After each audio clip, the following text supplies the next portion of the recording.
set out at an early hour and proceeded on but slowly, the current still so rapid that the men are in a continual state of their utmost exertion to get on.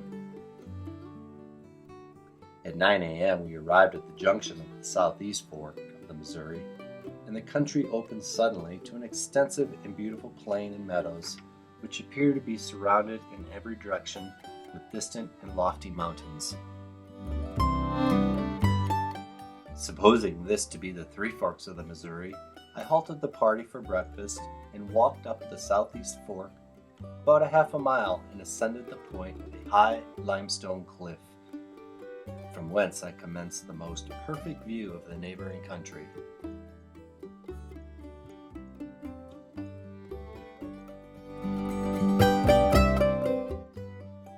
From this point, I could see the southeast fork at about 7 miles. It is rapid and about 70 yards wide.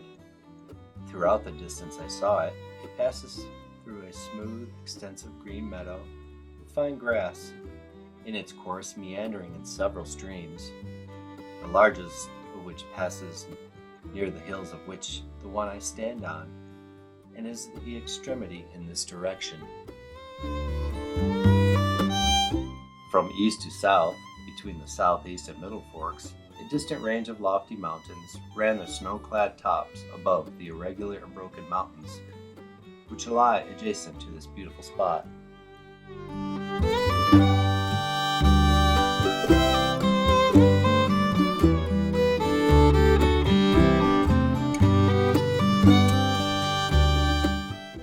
Between the middle and southeast forks, near their junction with the southwest fork, there is a handsome site for a fortification.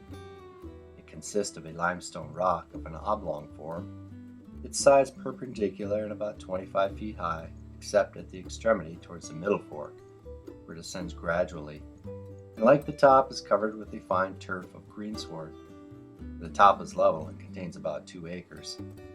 The rock rises from the level plain, as if it had been designed for some such purpose. The extreme point to which I can see the southwest fork bears south 30 degrees west, distant about 12 miles. The stream passes through a similar country with the other two and is more divided and serpentine in its course than the others. It also poses abundant more timber in its bottoms. The timber here consists of the narrow-leaf cottonwood almost entirely.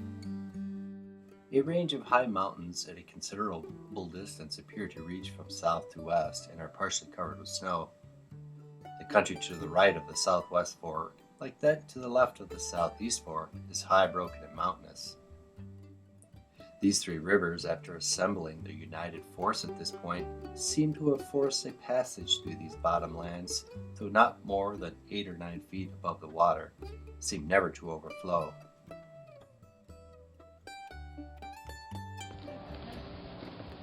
We're in Three Forks, Montana, where the Gallatin, the Madison, and the Jefferson all form to make the Missouri River.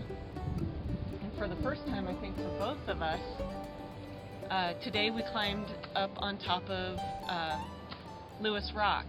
So this bluff here, rocky outcrop, is where Meriwether Lewis climbed up to see where they were.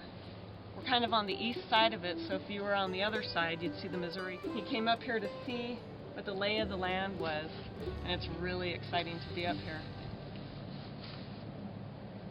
Yeah, as Chris said, this is Lewis's Rock. When the Corps of Discovery arrived here, they didn't really know which river to go up. Whether to go up the Gallatin, which you can see right here, or the Jefferson and Madison rivers, which are in the background out past the field. So Lewis came up here at some point and in his journal made a vivid description of the land here, and along with his observations and the exploration the men did, they determined that the far west stream, which is the Jefferson, is what they would continue on up to reach the Pacific. It's really cool being here.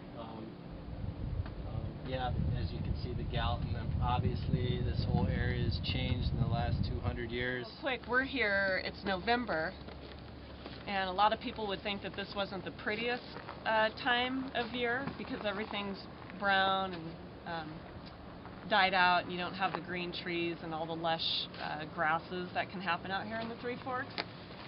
But Norm and I enjoy it because with everything died off and the grass is low, and you can see old river channels and riverbeds, and I'm sure this area has changed quite a bit since the Corps was here. So we like to think we can see areas where the river may have been during those days, and it's just kind of neat to see the lay of the land. This is pretty cool.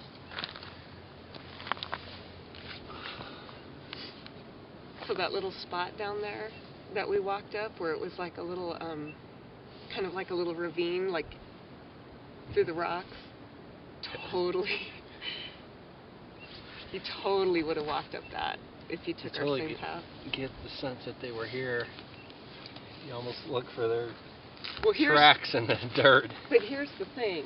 This is it. I mean, this is the highest point. Yeah. This is where you would come if you were trying to investigate where you were and where you needed to go. So he stood right here, without a doubt. Without a doubt. Without a doubt. Without a doubt. Yeah, it's really and cool. a dog. And probably sat his butt right on the same rock. You know, you could look down and see the other group, whatever they were doing. They eventually worked their way up to their camp a mile that way. So yeah, you got a good view of everything you wanted to see. But aren't animals. But aren't you tripping out on the fact that this is like where he stood? I mean, there's few things in history. I mean, you could go back to the East Coast and go to places, you know, where, you know, George Washington was or whatever, or even Meriwether Lewis, or, you know. But it's been traveled over and over and over, like a ton of hands touch the same railing or the same staircase. Right. Not many people come up here. Not many people. We're actually on private land, I think, right now. Yeah. And not only that, so, you know, just overlapping where he walked and blah, blah, blah, you're looking at all of this stuff, all of this horizon is the same exact thing. This is all the same, except, you know, take out the poles and electric lines and all that jazz. Road and the... But all of this he looked at, that's like Atop and, you know, what is that, the Tobacco Root Mountains there? They're exactly the same. Never seen that before. That's huge. Yeah, it's never... This is so cool. I love being up here. This is cool. After making a draft of the connection and meanders of these streams, I descended the hill and returned to the party. Meriwether Lewis, Saturday, July 27th, 1805. You were making your way down. This is probably where you would head back to the guys, eh? Yep.